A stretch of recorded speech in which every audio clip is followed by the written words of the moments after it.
उसने लिखा, परम आदरणीय दार्शनिक, यहाँ हम आपके दर्शन शास्त्र के बिशप कॉरेस्पॉन्डेंस कोर्स पत्रकार पाठ्यक्रम की बड़ी प्रशंसा करते हैं, किंतु हमें परेशानी यह सोचकर हो रही है कि हम नहीं जानते कि आप कौन हो। इसलिए हमारी आपसे प्रार्थना है कि आप अपने पूरे नाम का प्रयोग करें। प्रत्युत्तर में हमें आपका सत्कार करने में प्रसन्नता होगी। क्या आप हमारे साथ कॉफ़ी लेना पसंद करेंगे? किंतु बेहतर रहेगी कि आप तब आएँ जब मेरी माँ भी घर पर हो। वह सोमवार से लेकर शुक्रवार तक प्रतिदिन सवेरे 7:30 बजे से शाम 5 बजे तक काम पर रहती हैं। इन्हीं दिनों मैं स्कूल में रहती हूँ और बृहस्पतिवार को छोड़कर मैं प्रतिदिन 2:15 बजे वापस घर आ जाती हूँ। मैं काफ़ी बढ़िया बनाती हूँ। आपको अग्रिम धन्यवाद देती हूँ। मैं हूँ आपकी दत्तचित्त विद्यार्थी सोफी एमंडसन, आयु 14 वर्ष। पन्ने के एकदम नीचे उसने लिखा, उत्तरापेक्षी। सोफी ने महसूस किया कि पत्र कुछ अधिक ही औपचारिक हो गया था, किंतु जब आप किसी ऐसे व्यक्ति को लिख रहे हैं जिसका चेहरा भी आपके ध्यान में नहीं है, तो आप तय नहीं कर पाते कि कौन से शब्द चुने। उसने पत्र एक गुलाबी लिफाफे में रखा और इस पर पता लिखा, सेवा में दार्शनिक। समस्या यह थी कि इसे रखा कहाँ जाए ताकि यह माँ के हाथ न लगे।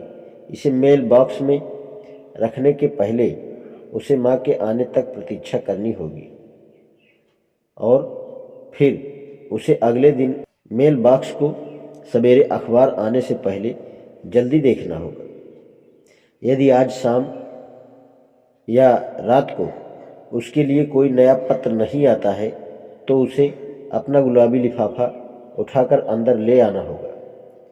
ये सब कुछ इतना पेचीदा क्यों है? उस शाम सोफी अपने कमरे में ऊपर जल्दी चली गई। हालांकि आज शुक्रवार था।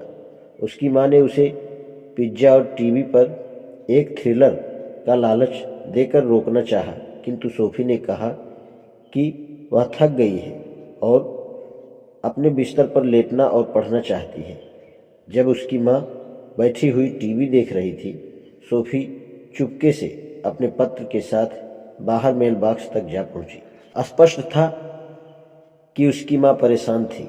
सफ़ेद खरगोश और जादुई टोपी वाले सिलसिले के बाद से सोफी के साथ बातचीत करने का उसका अंदाज बदल गया था। सोफी को बिल्कुल अच्छा नहीं लगता था कि उसकी माँ चिंतित हो, किंतु उसे तो जाकर मेल बॉक्स पर नज़र बनाए रखनी थी। रात को 11 बजे के करीब जब उसकी माँ ऊपर आई, सोफी खिड़की में बैठी हुई सड़क पर टकटकी लगाए हुए थी। तुम अभी भी वहाँ बैठी हुई मेल बॉक्स पर नज़र लगाए हुए हो? उसने कहा। मैं जहाँ भी मुझे अच्छा लगे मैं वहाँ देख सकती हूँ। मुझे यह पक्का लगता है कि तुम्हें किसी से प्यार हो गया है सोफी, किंतु यदि वह तुम्हारे लिए एक और पत्र ला रहा है तो वह आधी रात को तो आएगा नहीं। ओह, सोफी को प्यार को लेकर इस तरह चुग्गा फेंकने वाली बात बिल्कुल पसंद नहीं थी, किंतु उसे अपनी माँ को इसी तरह की सच्चाई में विश्वास करते रहने देना था। क्या यह वही है जो तुमसे खरगोश और जादुई टोपी की बात कर रहा था? उसकी माँ ने पूछा। सोफी ने सिर हिलाकर हाँ कर दिया। वह ड्रग्स वगैरह तो नहीं लेता है क्या? अब सोफी को अपनी माँ के लिए वास्तव में अफसोस हुआ। वह अपनी माँ को इस प्रकार चिंता करते रहने देना नहीं चाहती थी, किंतु उसकी माँ का ऐसा सोचना बिल्कुल सिरफिरापन था कि एक आदमी की सोच में कुछ बेतुकेपन का मतलब यह है कि वह कोई नशा करता है या ड्रग्स वगैरह लेता है। कभी कभी उम्र याफ्ता या अधेड़ भी बिल्कुल मूर्ख होते हैं। उसने कहा, मॉम, मैं एक बार और हमेशा के लिए वादा करती हूँ कि मैं ऐसा वैसा कुछ नहीं करूँगी, और वह भी कोई नशा वगैरह नहीं करता है, किंतु उसकी दर्शन शास्त्र में गहरी दिलचस्पी है। वह तुमसे बड़ा है। सोफी ने अपने सिर को हिलाकर मना कर दिया। तुम्हारी जितनी ही उम्र का है। सोफी ने सहमति में सिर हिलाया। ठीक है, तब तो मुझे भरोसा है। वह बड़ा प्यारा है डार्लिंग। अच्छा, अब मेरा ख्याल है कि तुम्हें कोशिश करके सो जाना चाहिए।